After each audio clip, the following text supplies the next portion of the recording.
Mais attendez, messieurs, il faut pas mélanger des pommes et des poires. Bah oui, je vous force pas. Plus on est, plus c'est drôle en fait. L'important c'est de partager ce moment. Je crois que oui. C'est très bizarre. C'est génial. Ça, je pourrais en écrire tout. L'invité du matin.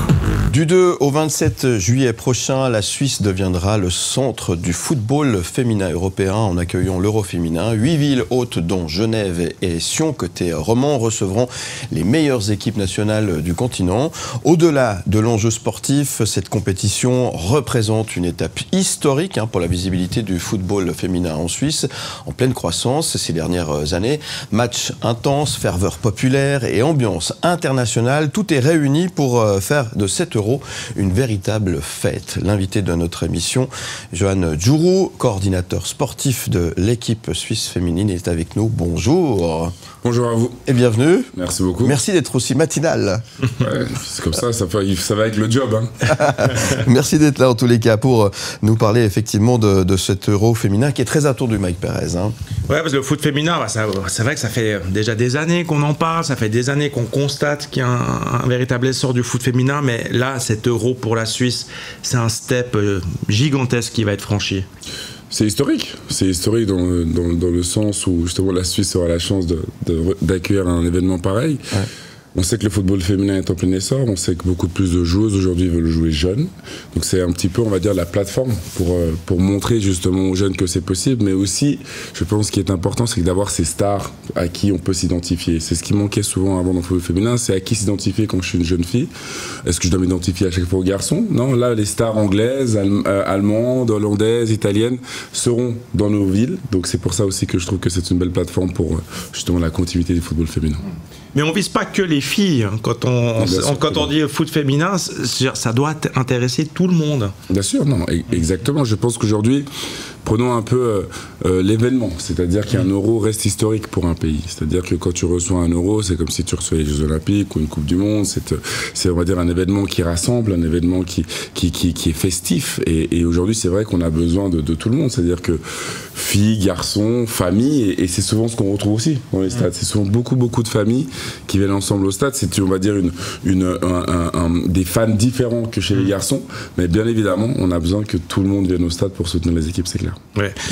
L'équipe de Suisse, elle joue à la maison avec une certaine pression, dans un contexte actuellement qui est compliqué quand même, Johan, parce que c'est vrai que les résultats de ces derniers temps sont pas terribles. Il y a encore cette défaite l'autre jour qui relègue l'équipe de Suisse en Ligue B de la Ligue des Nations. Donc il va falloir se remobiliser pour faire un bon tournoi. Non, c'est clair que pour le moment les résultats sont pas bons. Il faut dire ce qu'il est. Nous sommes relégués en Ligue nationale B, donc dans la Ligue des Nations, ce qui fait que ça veut dire que la qualification pour la Coupe du Monde sera un peu plus compliquée. Mais aujourd'hui, la réalité, c'est qu'on a encore, un petit peu moins pour se préparer. Je pense que dans l'adversité aussi, c'est là que les grandes équipes se forment. Et je pense que cette équipe a envie de bien faire. On a une très bonne coach, on a un très bon staff. Donc aujourd'hui, je pense qu'il faudra être prêt le 2 juillet et pas forcément avant. Bien sûr, on va oublier la Ligue des Nations maintenant et se concentrer pleinement sur l'Euro, mais je pense que le fait de jouer à la maison, d'avoir les familles, d'avoir les amis, d'avoir le peuple derrière nous, va être un élément vraiment déclencheur, et c'est à nous maintenant, avec les semaines qui nous restent, de préparer le mieux possible cette ouverture contre la Norvège à Bâle. Ça va être un tournant aussi justement pour ces joueuses de l'équipe de Suisse, parce qu'il y aura effectivement cette exposition, on disait. On s'identifie peut-être alors aux stars anglaises, espagnoles, françaises ou autres. Pas encore beaucoup aux joueuses suisses. Pourtant, il y en a certaines qui sont déjà connues et qui vont le devenir. Je pense à Shelton Leib, qui est en train d'éclore vraiment. Et je pense que beaucoup de jeunes filles peuvent s'identifier à elle. Oui, bien sûr, que ce soit aussi Lia Valti. Je pense qu'aujourd'hui, on a... C'est comme pour les garçons à l'époque, c'est-à-dire que du moment où tu es dans un grand club, ton exposition est plus grande parce que l'intérêt est là. Et c'est vrai qu'aujourd'hui, avec Lia Valti et Sydney, nous avons deux joueuses qui sont performantes, qui on va dire, Sydney est vraiment un talent pur et qui doit encore grandir et s'épanouir. Mais voilà, c'est vrai qu'aujourd'hui, la comparaison du football international peut-être avec les Anglaises qui ont un championnat qui est incroyable et la Suisse, maintenant Barcelone, l'Espagne aussi, où Sydney justement joue, c'est vrai que elles ont besoin de ce soutien et les filles d'aujourd'hui, les jeunes joueuses d'aujourd'hui ont besoin de s'identifier à ces joueuses-là. Et c'est vrai que Sydney et Lia Valti sont de très très bons exemples pour notre football. Ouais, c'est pas que Alicia Lehmann, hein, les joueuses de l'équipe de Suisse. Elle en fait partie. Bien sûr. Elle a un côté effectivement ultra people et influenceuse presque, mais ça se limite pas effectivement juste à Alicia Lehmann qui est un peu la tête de gondole au niveau médiatique de l'équipe de Suisse. Non, et pour dire qu'Alicia Lehmann et ça c'est un très bon point parce que je pense que les gens se trompent un petit peu. C'est-à-dire qu'on a ce côté people, mais Alicia Lehmann est une fille qui se donne à 1000% sur le terrain et qui est vraiment là pour la cause football et non pas autre chose. Donc ça c'est toujours un petit peu le bémol avec ce côté people bien sûr qui est important parce qu'on sait que les revenus dans le football féminin ne sont pas encore ce qu'ils sont du côté des garçons. Donc si on peut utiliser son image et faire à côté quelque chose d'utile, parce que bien sûr on ne parle pas juste de bêtises, on parle d'utilité, c'est une joueuse qui est très intelligente dans le côté business mais qui a tout aussi faim sur le terrain. On va continuer d'en parler dans un instant. Notez bien les dates, hein, c'est du 2 au 27 juillet et c'est Johan Joux, notre invité ce matin, qu'on retrouve dans moins de 3 minutes. Vous ne bougez pas, à tout de suite, bon réveil. Bienvenue sur M le Média et Canal+, à tout de suite. Il faut pas mélanger des pommes et des poires. Oui, je vous force pas. Plus on est, plus c'est drôle en fait. L'important c'est de partager ce moment. Je crois que oui. C'est très bizarre. C'est génial. Ça, je pourrais en écrire tout. L'invité du matin. Notez bien les dates, du 2 au 27 juillet prochain, la Suisse deviendra le centre du football féminin européen en accueillant, vous le savez maintenant, l'Euro féminin. On se réjouit, on en parle ce matin avec notre invité Johan Joux. Merci d'être avec nous. Cet Euro 2025 peut-il faire du football féminin un pilier du sport suisse? On peut le dire aujourd'hui, carrément. Un pilier, en tout cas une référence, oui. Je pense que c'est important de se dire, voilà, on parle souvent de garçons, maintenant c'est les femmes, et je pense qu'il faut vraiment que tout le monde en fait soit pris par cette vague du football féminin qui est du football. En fait, je pense que arrêtons de comparer et même peut-être par moment de dissocier. C'est du football, c'est le même sport, avec par contre de différentes actrices pour le coup. Et c'est pour ça, il faut que les gens se mobilisent pour soutenir cette belle fête qui est en plus sur nos terres, qui pourrait donner la chance de créer quelque chose d'historique aussi. Donc oui, c'est une belle fête et je pense que voilà, ça doit être une référence pour le sport. Belle référence. Ouais. D'où elle vous vient cette passion pour le foot féminin, Johan? Parce que là, vous travaillez pour effectivement l'ASF, vous êtes coach d'une équipe, Lancy à Genève. Pourquoi cette passion, cette ferveur pour le foot féminin chez vous? C'est mes filles, surtout Lou au début qui a eu cette envie grandissante de devenir footballeuse. Et du moment où elle m'a regardé puis qu'elle m'a dit qu'elle avait envie de se lancer là-dedans, je me suis dit, qui... Vous ne pouviez pas lui dire non, hein? Ouais, non, mais qui serais-je pour refuser avec mon expérience et mon vécu? Donc c'était en fait un accompagnement à la base. Et après, je me suis retrouvé entraîneur de son équipe et on s'y prend au goût parce qu'en fait, elles sont juste exceptionnelles, ces filles. Elles ont tellement envie de bien faire, tellement envie de progresser, elles ont envie de rêver. Et je pense que ce qui manquait par moment aussi, c'est cette envie de... En fait, ce droit de rêver. Ce droit de se dire que c'est possible de devenir footballeuse parce que souvent, malheureusement, avec les moyens du bord, les entraîneurs n'étaient pas forcément toujours qualifiés pour, ou et pas forcément cette notion du travail aussi humain et pédagogique qui est très important chez les jeunes filles. Et en fait, c'est venu comme ça. Et aujourd'hui, je suis pleinement et à 1000% dedans en tant qu'entraîneur à Lancy, coordinateur sportif avec l'équipe nationale.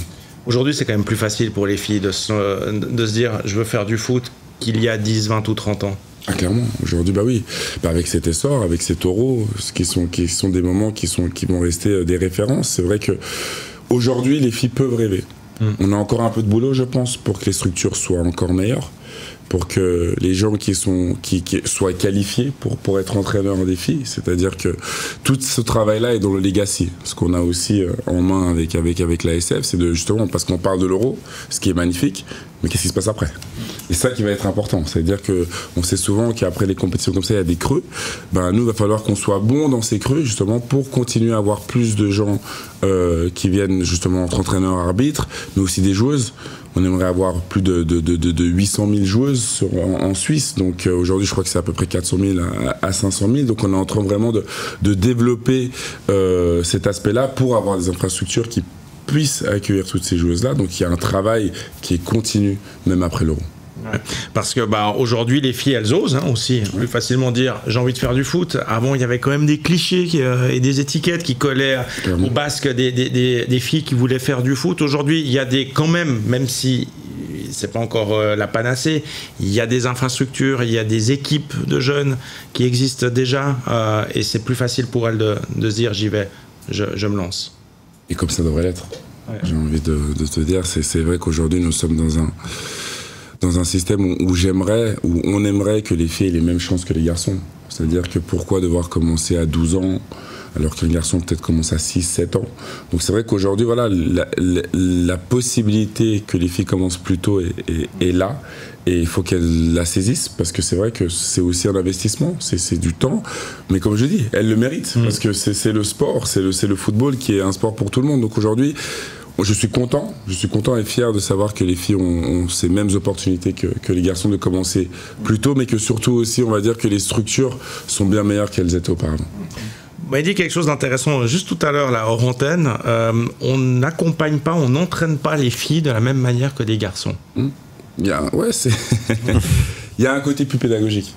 Vous savez, les filles, on s'en rend pas forcément compte. Elles ont toujours cette envie de bien faire, et même des fois de surperformer. Je vous assure que des fois, par des performances, elles sont même pas contentes alors qu'elles ont été extraordinaires. Et c'est pour ça qu'il y a un aspect beaucoup plus humain et pédagogique qui est très important dans l'accompagnement mental, mais aussi dans cette valorisation.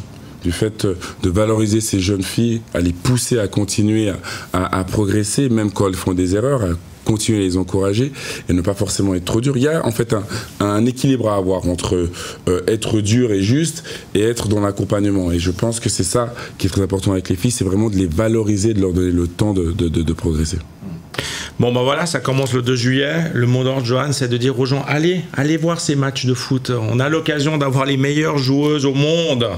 Il n'y a pas les Américaines, c'est vrai, qui sont les meilleures au monde, on va dire ça comme ça, mais on a parmi les meilleures joueuses au monde qui sont là en Suisse. Elles jouent à Genève, elles jouent à Sion, il y aura des matchs un peu partout. C'est une occasion unique d'aller les voir et faut dire aux gens d'aller au stade. Bien sûr. Et l'engouement populaire, il est déjà là, vous le sentez, il est perceptible déjà? Il commence. Et ça, c'est un point important, cet engouement populaire. On sait qu'au bord des stades, ça rassemble, c'est festif. Donc, bien sûr, il y a la fête sur le terrain, mais il y a tout ce qu'il y a à côté. Donc, ça veut dire que des fans de partout d'Europe vont venir en Suisse aussi. On sait que les Hollandais sont incroyables. Donc, se mélanger à tout ça, ça va être une belle fête. Donc, c'est clair. Venez tous au stade, venez nous encourager, venez encourager ces équipes qui le méritent et que ce soit une belle fête, clairement. Qu'est-ce qu'on peut vous souhaiter ce matin, Johan Giroud? Moi, écoutez, qu'on continue notre préparation de la meilleure façon possible pour être enfin prête et en bonne forme le 2 juillet. Bon, merci beaucoup d'être venu ce matin. C'est un vrai plaisir de vous avoir sur le plateau. Hop Suisse, comme on dit. Eh oui, Hop Suisse, merci beaucoup. Merci. Et à très bientôt. On vous retrouve en podcast et en image sur le site mlemedia.ch. Et puis notez bien, c'est du 2 au 27 juillet et ça se passe ici, chez nous. Et il faut aller les soutenir, bien évidemment. Merci beaucoup. À très bientôt. Merci d'être avec nous sur M Media Canal+. Où tu veux.